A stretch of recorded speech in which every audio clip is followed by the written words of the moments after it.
Utani wa Dogo Elisha na Dogo Pateni sasa bifu limekuwa liko serious sana, na hii ilikuwa ni baada ya kauli ya Dogo Pateni balivyofanyiwa interview na kuzungumza kwamba kwa sasa hahitaji kushindanishwa na msanii yoyote wa nchini Tanzania. Mziki wake ni mkubwa, brand yake ni kubwa, na anachokiangalia kwa sasa ni kufocus na mziki wa Singeli ukue kwa namna gani. Issue za bifu na ugomvi yeye kasema kwamba hataki, na anaamini kabisa kwamba kwa sasa hakuna msanii ambaye anaweza akazidi level yake. It means kwamba wasanii wote wakina Dula Makabila, wakina Dogo Elisha na wasanii wote ambao kwa sasa wako nyuma yake hawawezi wakafika kwenye level ambayo yeye ameweza kuifika. Sasa kauli hiyo bwana ikamfanya Dogo Elisha aanze pia kutengeneza vijembe na utani ambao ni wa kumuumiza Dogo Pateni, huku akimpa jina na kumuita Dogo Kibamia. Hapo ndo utani ukaanza kokolea wa Dogo Elisha na kumfanya Dogo Pateni sasa aweze kukasirika na bifu liweze kuwa serious. Kitendo cha Dogo Elisha kumuita Kibamia,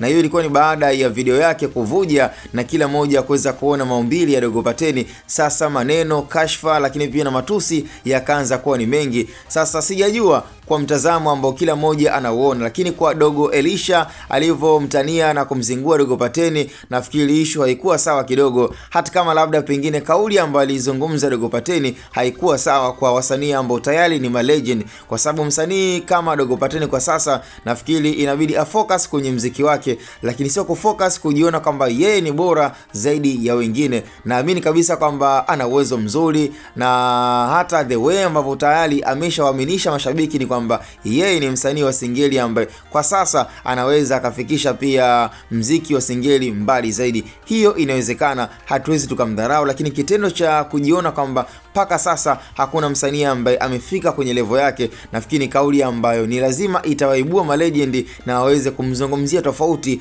na kumuona kwamba Dogo anajisikia. Yani sifa zimekuwa ni nyingi sana, na hii ni issue ambayo itakuja kumkosti sana Dogo Pateni kwa kujiona kwamba yeye ni bora kushinda wengine, hata kama talent anayo ya kutosha, ana juhudi na amekuwa akifanya vitu vya kitofauti, lakini kitendo cha kutokuwa na nidhamu nzuri nafikiri kitendo ambacho kitamfanya Dogo Pateni aweze kushuka kwenye mziki ambao kwa sasa unamwamini kwamba yeye ndo mtu ambaye anaweza akapeleka Singeli to the next level.